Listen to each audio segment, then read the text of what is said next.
ಸಿಂದಗಿ ಪಟ್ಟಣದ ಬಸವೇಶ್ವರ ವೃತ್ತದಲ್ಲಿ ಭಾರತೀಯ ಜನತಾ ಪಕ್ಷದ ವತಿಯಿಂದ ಭಾರೀ ಪ್ರತಿಭಟನೆ ನಡೆಯಿತು. ಧರ್ಮದ ಉಳಿವಿಗಾಗಿ ಧರ್ಮಯುದ್ಧ ಹೋರಾಟ ಘೋಷಿಸಿಕೊಂಡಿದ್ದ ಬಿಜೆಪಿ ನಾಯಕರು ಧರ್ಮಸ್ಥಳದ ಘನತೆ ಕುಗ್ಗಿಸಲು ನಡೆದಿರುವ ಷಡ್ಯಂತ್ರದ ವಿರುದ್ಧ ಧ್ವನಿ ಎತ್ತಿದರು. ಪ್ರತಿಭಟನೆಯಲ್ಲಿ ಮಾತನಾಡಿದ ಮಾಜಿ ಸದಸ್ಯ ಅರುಣ್ ಶಹಪುರ್, ಧರ್ಮಸ್ಥಳದ ರಕ್ಷಣೆಗೆ ನಾವು ಎಲ್ಲರೂ ಕಟ್ಟಬದ್ಧರಾಗಿದ್ದೇವೆ ಎಂದು ಹೇಳಿದರು. ಸಂಸದ ಜಿಗಜಿಣಗಿ ಎಡಪಂಥೀಯರ ಜೊತೆಗೂಡಿ ಕಾಂಗ್ರೆಸ್ ಪಕ್ಷ ಧರ್ಮಸ್ಥಳದ ಮೇಲೆ ಅನ್ಯಾಯ ಮಾಡಿದ್ದು ಖಂಡನೀಯ. ಧರ್ಮಸ್ಥಳದ ಸಂಪತ್ತನ್ನ ಲೂಟಿ ಮಾಡುವ ದುರಾಸೆ ನಡೆದಿದೆ ಎಂದು ಆರೋಪಿಸಿದರು. ಮಾಜಿ ಶಾಸಕ ರಮೇಶ್ ಬೂಸನೂರ ಅವರು ಧರ್ಮಸ್ಥಳ ಪ್ರಕರಣ ರಾಷ್ಟ್ರೀಯ ತನಿಖಾ ದಳದಿಂದ ತನಿಖೆಯಾಗಬೇಕು. ಪವಿತ್ರವಾದ ಧರ್ಮಸ್ಥಳ ದೇವರ ಹೆಸರನ್ನೇ ನಾನು ನನ್ನ ಮಗನಿಗೆ ಇಟ್ಟಿದ್ದೇನೆ ಎಂದು ಭಾವುದ್ರಿಕರಾದರು.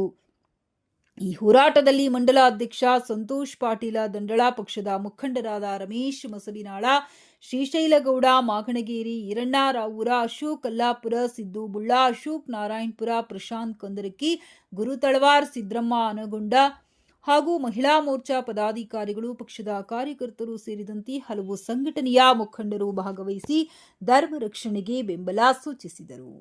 ಸಿದ್ದರಾಮಯ್ಯ ಕೇಳಿಸ್ಬೇಕ್ರಿ, ಇನ್ನೊಂದ್ ಸ್ವಲ್ಪ ಜೋರಾಗಿ ಹೇಳ್ರಿ. ಬೋಲೋ ಭಾರತ್ ಮಾತಾ ಕಿ. ನಮ್ಮ ಪಕ್ಷದ ತಾಲೂಕಿನ ಅಧ್ಯಕ್ಷರಾದ ಸಂತೋಷ್ ಪಾಟೀಲ್ ರವರೇ, ಈ ಭಾಗದ ಹಿಂದಿನ ಶಾಸಕರು ಮಿತ್ರರಾದ ರಮೇಶ್ ಅಣ್ಣ ಅವರೇ, ಇನ್ನೊಬ್ಬ ಹಿಂದಿನ ನಮ್ಮ ಶಾಪುರ್ ಅಣ್ಣವರು, ಬೇರೆದವರು ಎಲ್ಲರೂ ಕೂಡ ಹೇಳಿದ್ದಾರೆ. ನಾ ಈ ಸಂದರ್ಭದಲ್ಲಿ ಹೇಳಲಿಕ್ಕೆ ಏನು ಬಯಸೋದಲ್ಲ, ನಾ ಇಷ್ಟೇ ಹೇಳ್ತೀನಿ. ಇದು ಬಹಳ ಮಂದಿಗೆ ಗೊತ್ತದನೋ ಇಲ್ಲ ಗೊತ್ತಿಲ್ಲ. ಈ ಎಡಪಂಥೀಯರು ಅಂತ ಏನು ಹೇಳ್ತೀರಿ, ಈ ಎಡಪಂಥಿಯವರ ಜೊತೆ ಕಾಂಗ್ರೆಸ್ನವರು ಕೂಡ, ಸಿದ್ದರಾಮಣ್ಣವರು, ಅವ್ರ ಪಕ್ಷ ಎಲ್ಲನೂ ಕೂಡ ಶಾಮೀಲಾಗಿ ಇಂಥ ಒಂದು ದುರುದ್ದೇಶದಿಂದ ಈ ಒಂದು ಧರ್ಮಸ್ಥಳದ ಮೇಲೆ ಎರಗಿರ್ತಕ್ಕಂಥ ಈ ಒಂದು ಅನ್ಯಾಯ ಕೆಲಸವನ್ನ ಈ ಸಂದರ್ಭದಲ್ಲಿ ನಾವೆಲ್ಲರೂ ಕೂಡ ಖಂಡಿಸೋಣ ಅಂತಕ್ಕಂಥ ಮಾತವನ್ನ ಬಹಳ ಸ್ಪಷ್ಟವಾಗಿ ಹೇಳಿ, ಇವತ್ತು ಅವರು ನೋಡ್ರಿ ಎಂಥ ಅನ್ಯಾಯದ ಕೆಲಸ ಹೇಳಿ.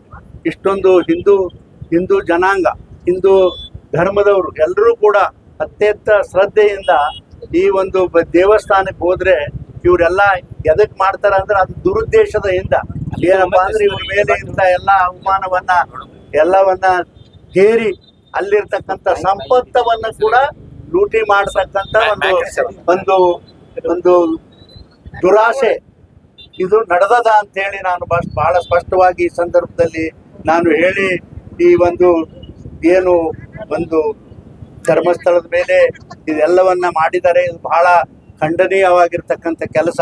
ಅದು ಬಹಳ ಎಲ್ಲರೂ ಕೂಡ ಖಂಡಿಸ್ತಕ್ಕಂಥದ್ದು. ನಾಳೆ ವಿಜೇಂದ್ರ ಅವರ ನಮ್ಮ ಪಕ್ಷದ ಅಧ್ಯಕ್ಷರ ನಾಯಕತ್ವದಲ್ಲಿ ಧರ್ಮಸ್ಥಳದಲ್ಲಿ ಸುಮಾರು 1,00,000 ಜನ ಸೇರಬೇಕು ಅಂತಕ್ಕಂಥ ಕಾರ್ಯಕರ್ತರು ಅಷ್ಟೇ ಅಲ್ಲ, ಹಿಂದೂ ಧರ್ಮಕ್ಕೆ ಹೊಂದಿರತಕ್ಕಂಥ ಎಲ್ಲ ಜನರು ಕೂಡ ಅಲ್ಲಿ ಸೇರಬೇಕು ಅಂತೇಳಿ ಕರೆಯನ್ನ ನೀಡಿದರೆ ನೀವು ಎಲ್ಲರೂ ಕೂಡ ಅಲ್ಲಿಗೆ ಹೋಗೋಣ ಅಂತೇಳಿ ಈ ಸಂದರ್ಭದಲ್ಲಿ ಹೇಳಿ ನಿಮ್ಮೆಲ್ಲರಿಗೆ ವಂದಿಸಿ ನಾನು 2 ಮಾತು ಮುಗಿಸ್ತೇನೆ. ಹಿಂದೂಗಳಿಗೆ ಬಹಳ ಪವಿತ್ರ ಕ್ಷೇತ್ರ, ಬಹಳ ನಂಬಿಕೆಯಿಂದ ನಾವು ಧರ್ಮಸ್ಥಳದ ಆ ದೇವರನ್ನು ಪೂಜೆ ಮಾಡ್ತೀವಿ. ನೋಡಿ, ನಾನು ಬಹುಶಃ ನಾನು ಧರ್ಮಸ್ಥಳಕ್ಕೆ ಹೋದಾಗ ಬಹುಶಃ ನನ್ನ ನಂಬಿಕೆಯಿಂದ ಬಹುಶಃ ನನ್ನ ಮಗನಿಗೂ ನಾನು ಮಂಜುನಾಥ ಹೆಸರಿಟ್ಟಿನಿ. ಅಂತ ಪವಿತ್ರ ನಂಬಿಕೆ ಅಂತ ಧರ್ಮಸ್ಥಳನ, ಅಂತ ಧರ್ಮಸ್ಥಳವನ್ನು ಇವತ್ತ ಷಡ್ಯಂತ್ರದ ಮೂಲಕ ಹಿಂದೂ ಧರ್ಮದ ಮೇಲೆ ಪ್ರಹಾರ ಮಾಡುವಂತ ಕೆಲಸ ಇವತ್ತು ನಕ್ಸಲೈಟರು ಮಾಡ್ತಾ ಇದ್ದಾರೆ. ಅದಕ್ಕಾಗಿ ಇವತ್ತು ಇನ್ನೂ ಪೂರ್ತಿ SIT ಈ ತನಿಖೆ ಪೂರ್ತಿ ಹೊರಬರಲ್ಲ. ಅದಕ್ಕಾಗಿ ರಾಷ್ಟ್ರೀಯ ತನಿಖಾ ದಳದಿಂದ ಈ ತನಿಖೆ ಆಗ್ಬೇಕಂತ ಇವತ್ತು ನಾವು ಒಕ್ಕೂರ್ಲಿಂದ ಈ ಸಭೆಯ ಮೂಲಕ ನಾವು ಆಗ್ರಹವನ್ನು ಮಾಡ್ತೇವೆ. ಯಾಕಂದ್ರೆ ಬಹುಶಃ ಅವರಿಗೆ ಮಾಸ್ಕ್ ಹಾಕ್ಲಿಕ್ಕೆ ಕಾರಣ ಏನು, ಅವ್ರನ್ನ ಓಪನ್ ಆಗಿ ಬಿಡಬೇಕಾಗಿತ್ತು. ಅಂದ್ರೆ ಸರ್ಕಾರವೇ ಇದರಲ್ಲಿ ಕೈವಾಡವಿದೆ. ಹಿಂದೂ ಧರ್ಮದ ಮೇಲೆ ಗದಾಪ್ರಹಾರ ಮಾಡ್ತಾ ಇದೆ ಈ ಕಾಂಗ್ರೆಸ್ ಸರ್ಕಾರ. ಅದಕ್ಕಾಗಿ ಇಂತಹ ಸಂದರ್ಭದಲ್ಲಿ ನಾವೆಲ್ಲ ಹಿಂದೂ ಧರ್ಮದ ರಕ್ಷಣೆಗಾಗಿ ಹೋರಾಟವನ್ನು ಮಾಡೋಣ. ನಿಮ್ಮ ಬಲವನ್ನು, ನಿಮ್ಮ ಶಕ್ತಿಯನ್ನು ನಮ್ಮ ಹಿಂದೂ ಧರ್ಮಕ್ಕೆ ತಾವೆಲ್ಲ ಇವತ್ತು ಕೊಡಬೇಕಂತೇಳಿ ಕೈ ಮುಗಿದು ಪ್ರಾರ್ಥನೆ ಮಾಡಿ ನನ್ನ ಮಾತನ್ನು ಮುಗಿಸ್ತೀನಿ. ಒಂದು ರೀತಿಯ ವಾತಾವರಣ, ತಿರಸ್ಕಾರದ ಭಾವನೆಯನ್ನೇನು ಹೊಂದಿದರೆ ಖಂಡಿತ ಜನಸಾಮಾನ್ಯರು ನಿಮಗೆ ಬುದ್ಧಿ ಕಲಿಸುವಂತಹ ದಿನ ಬಂದೇ ಬರ್ತದೆ ಅನ್ನುವಂತ ಮಾತನ್ನು ಹೇಳಿ, ಮತ್ತೊಮ್ಮೆ ಧರ್ಮಸ್ಥಳದ ರಕ್ಷಣೆಗಾಗಿ ನಾವೆಲ್ಲ ಕಟಿಬದ್ಧರಾಗಿದ್ದೇವೆ. ಇನ್ನೊಂದು ಬಾರಿ ಏನಾದ್ರೂ ಹಿಂದೂ ದೇವಾಲಯಗಳ ಮೇಲೆ, ಹಿಂದೂ ಧಾರ್ಮಿಕ ಕೇಂದ್ರಗಳ ಮೇಲೆ, ಶ್ರದ್ಧಾ ಕೇಂದ್ರ ಮತ್ತು ಶ್ರದ್ಧಾ ವ್ಯಕ್ತಿಗಳ ಬಗ್ಗೆ ಅಪಪ್ರಚಾರಕ್ಕೆ ಮುಂದ್ರೆ ಹುಷಾರ್ ಅನ್ನುವಂತ ಎಚ್ಚರಿಕೆಯೊಂದಿಗೆ 2 ಮಾತು ಮುಗಿಸ್ತೇನೆ. ಧನ್ಯವಾದಗಳು. ಹೇಳಿ ಜನಸಾಮಾನ್ಯರು ಕೇಳಿದ ನಂತರ ಇವರು ಕೇಸ್ ದಾಖಲು ಮಾಡಿ ತನಿಖೆ ಮಾಡುವಂತ ಕೆಲಸ ಮಾಡ್ತಿದ್ದಾರೆ.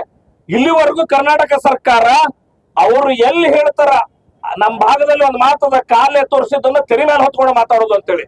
ಆ ಮಾಸ್ಕ್ ಮ್ಯಾನ್ ಕಾಲೇ ತೋರಿಸಿದ್ದನ್ನ ತೆರೆ ಮೇಲೆ ಹೊತ್ಕೊಂಡು ಮಾಡುವಂತ ಕೆಲಸವನ್ನ ಕರ್ನಾಟಕ ಸರ್ಕಾರ SIT ಮಾಡಿರುವಂತದ್ದು ಭಾರಿ ನಾಚಿಕೆಗೇಡು ಅನ್ನುವಂತ ಮಾತನ್ನ ಈ ಸಂದರ್ಭದಲ್ಲಿ ಹೇಳ್ತಾ, ಈ ರೀತಿಯ ಷಡ್ಯಂತ್ರವನ್ನ ಯಾವುದೇ ಕಾರಣಕ್ಕೂ ಹಿಂದೂ ಸಮಾಜ ಸಹಿಸಿಕೊಳ್ಳಲ್ಲ. ಏನ್ DK ಶಿವಕುಮಾರ್ ಅವರ ಅಧಿಕಾರ ಶಾಶ್ವತ ಅಲ್ಲ. ಇವತ್ತು ಹಿಂದೂಗಳಿಗೆ ಸೇರಿರುವಂತ ದೇವಸ್ಥಾನಗಳನ್ನ, ದೇವತೆಗಳನ್ನ, ಬೆಟ್ಟವನ್ನು ಹಿಂದೂಗಳಿಗೆ ಸೇರಿಲ್ಲ ಅನ್ನುವಂತ ಧೈರ್ಯವಾಗಿ ಹೇಳಿದಿರಲ್ಲ, ಇದೇ ಮಾತನ್ನ ಬೇರೆ ಧಾರ್ಮಿಕ ಸಂಸ್ಥೆಗಳ ಬಗ್ಗೆ ಹೇಳುವಂತ ದಾಷ್ಟ ನಿಮಗಿದೆಯಾ? ಆ ದಾಷ್ಟ DK ಶಿವಕುಮಾರ್ಗಿಲ್ಲ, ಸಿದ್ದರಾಮಯ್ಯನವ್ರಿಗಿಲ್ಲ, ಕಾಂಗ್ರೆಸ್ಗೆ ಯಾರಿಗೂ ಇಲ್ಲ. ಕಸಾಮಂಡ್ರೆ ಬಂಡೆದ್ದು ಇದನ್ನು ವಿರೋಧಿಸುವಂತ ಧರ್ಮಯುದ್ಧ ಅನ್ನುವಂತ ಮಾತನ್ನ ಹೇಳುವಂತ ಸ್ಥಿತಿ ನಿರ್ಮಾಣ ಆಗಿದೆ. ಇದು ಹೋಗ್ಬೇಕು.